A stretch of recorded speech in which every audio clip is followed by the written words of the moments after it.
15 நாள் வெளிநாடு பயணம் செய்யும் தமிழக முதலமைச்சர் எங்கிருந்தாலும் பொறுப்புகளை கவனிக்கும் அளவில் இன்று தொழில்நுட்பம் உள்ளது. எனவே ஒருவரை நியமித்து செல்ல வேண்டும் என்கின்ற கட்டாயம் இல்லை.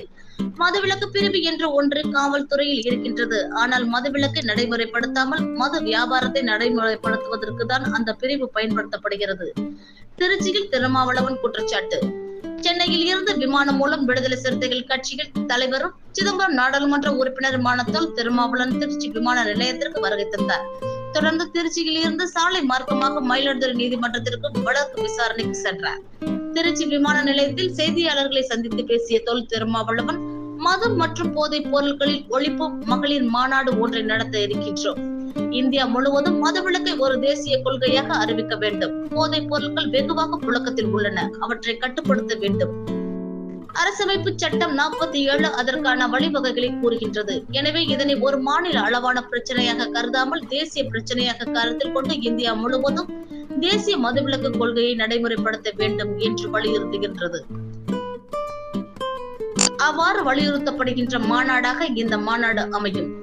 கள்ளக்குறிச்சியில் அருகே இந்த மாநாட்டை விடுதலை சிறுத்தை கட்சியின் சார்பற்ற முறையில் நடத்த இருக்கின்றோம். இந்த மாநாட்டையொட்டி தமிழகம் முழுவதும் நான் சுற்றுப்பயணம் மேற்கொள்ள இருக்கின்றேன்.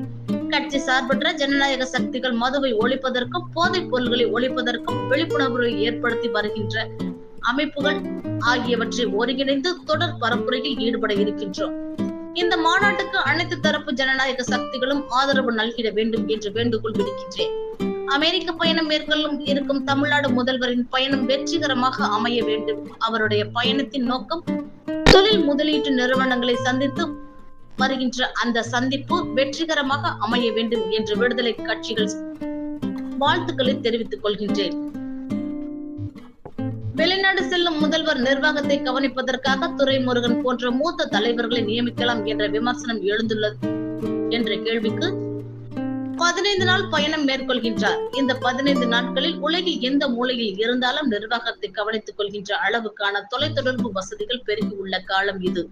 எனவே இது சம்பந்தமில்லாத ஒரு கோரிக்கையாக இருக்கின்றது. திமுகவை சீண்டி பார்க்க ஒரு கோரிக்கையாக இருக்கின்றது. அவ்வளவுதான். இதில் கருத்து சொல்வதற்கு எதுவும் இல்லை. அரசமைப்பு சட்டத்தில் இருந்து படிப்படியாக ஒட்டுமொத்தமாக மது மற்றும் போதைப் பொருட்களை ஒழிக்க வேண்டும் என்று வலியுறுத்துகிறது.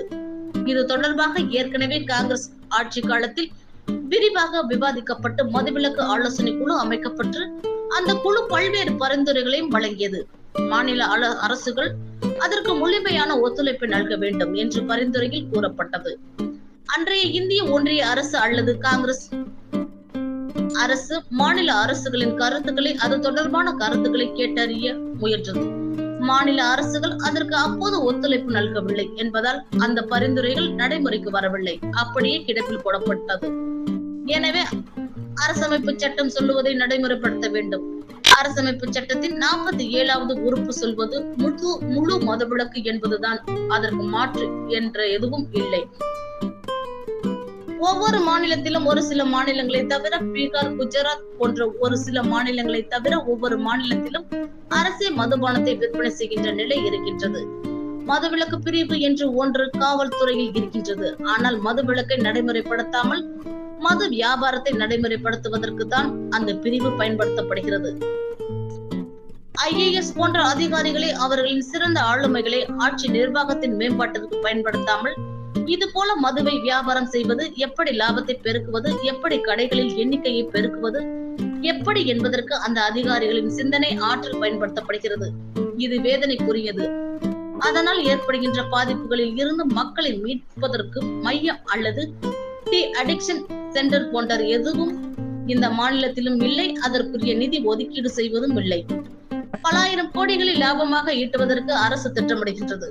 ஆனால் பாதிக்கப்படுகின்ற மக்களை பாதுகாப்பதற்கும் குடும்பங்களை பாதுகாப்பதற்கும் உரிய நீதி ஒதுக்கீடு செய்வதில்லை என்பது வேதனைக்குரியது. எனவே மதுவிலக்கு கொள்கை என்றால் அது 100 விழுக்காடு நடைமுறையில் இருக்க வேண்டும். அப்போதுதான் கள்ளச்சாராயத்தையும் கட்டுப்படுத்த முடியும். நல்ல சாராயம் என்கின்ற பெயரில் அரசு அதை விற்பனை செய்கின்ற போது கள்ளச்சாராயத்தை பற்றிய கவலையும் அரசுக்கு ஆட்சி நிர்வாகத்திற்கு இல்லாமல் போய்விடுகின்றது. எனவேதான் 100% விடுதலை சிறுத்தைகள் கட்சி வலியுறுத்துகின்றது. விஜய் அரசியல் பிரவேசம் பெற்ற கேள்விக்கு சினிமாவிலே இருந்து அரசியலுக்கு வந்த ஆட்சியை கைப்பற்றி விட முடியும் என்கின்ற ஒரு எண்ணம் நீண்ட காலமாக தமிழக அரசியலில் இருந்து வருகின்ற ஒன்றுதான். அந்த முயற்சியில் ஆந்திராவிலும் கூட NTR-ஐ பின்பற்றி பலர் வந்து பார்த்தார்கள். விஜய் கட்சி துவங்கியது குறித்து தமிழ்நாட்டிலேயே அப்படி பலர் முயற்சித்தும் அதில் வெற்றி பெற முடியவில்லை என்ற விமர்சனமும் இருக்கின்றது. MGR சினிமாவில் இருந்த காலத்திலேயே அரசியலில் தீவிரமாக ஈடுபாடு கொண்டிருந்தார். அதனால் அவர் அரசியலில் இருந்து, அதாவது ஒரு ஒழுங்கு நடவடிக்கை என்கின்ற பெயரால் திமுகவில் இருந்து வெளியேற்றப்பட்ட போது நீண்ட நெடிய அனுபவம் உள்ள பல தலைவர்கள் அவரோடு வெளியேறினார்கள். அவருடைய வெற்றிக்கு அது ஒரு காரணம். வெறும் சினிமா ரசிகர் மன்ற தலைவர்களை மட்டுமே வைத்துக் கொண்டு வர அரசியல் செய்யவில்லை. அவர் கட்சியை தொடங்குகின்ற போது திமுகவிலிருந்து அவரோடு சேர்ந்து விலகிய பல அரசியல் தலைவர்கள், கட்சியை நிர்வாகத்தில் அனுபவம் உள்ளவர்கள் அவரோடு இருந்தார்கள். அதனால் வெற்றி பெற முடிந்தது. அதன் பிறகு வந்த தலைவர்கள், அதாவது சினிமா மூலம் வந்த தலைவர்கள் அதில் பிரகாசிக்க முடியாமல் போனதற்கு அது ஒரு காரணம். தற்போது மக்களிடையே இருந்துள்ள சமூக ஊடகங்களின் வாயிலாக வளர்ந்துள்ள அரசியல் விழிப்புணர்வு இன்னொரு காரணம். விஜய் அவர்களுக்கு என்னுடைய வாழ்த்துக்கள். அவர் அரசியல் எவ்வளவு கடினமானது, போராட்டங்கள் நிறைந்த ஒரு களம் என்பதை இனி நடைமுறையில் அவர் சந்திக்க நிறைய வாய்ப்புகள் உருவாகும். தாக்கு பிடித்தவர் நிற்க வேண்டும், மக்களுடைய நன்மதிப்பை பெற வேண்டும். இது எல்லாம் நிகழ்ந்த பிறகுதான் இது குறித்து நாம் ஒரு கருத்தை சொல்லப்படுகின்றது. முன்கூட்டியே நாம் ஒரு யூகத்தில் கணக்கு போட்டு சொல்ல முடியாது.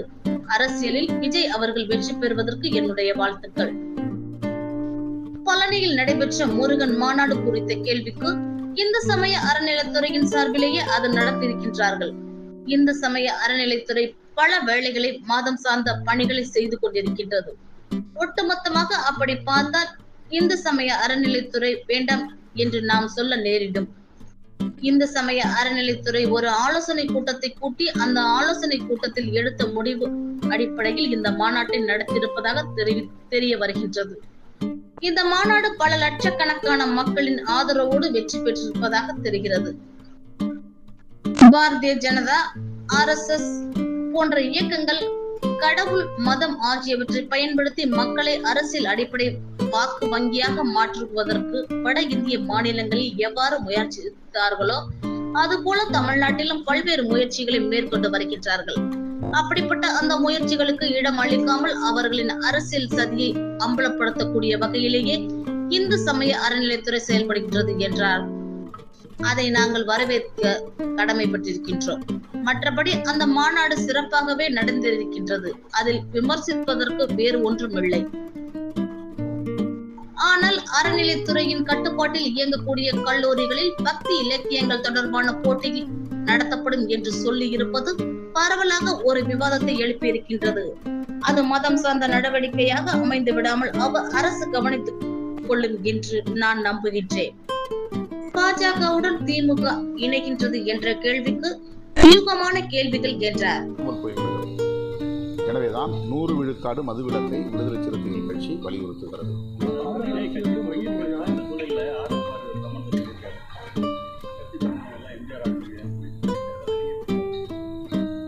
இது எல்லாரும் சொல்றதுதான். அது RS பாரதி மட்டும் சொல்றது இல்லை.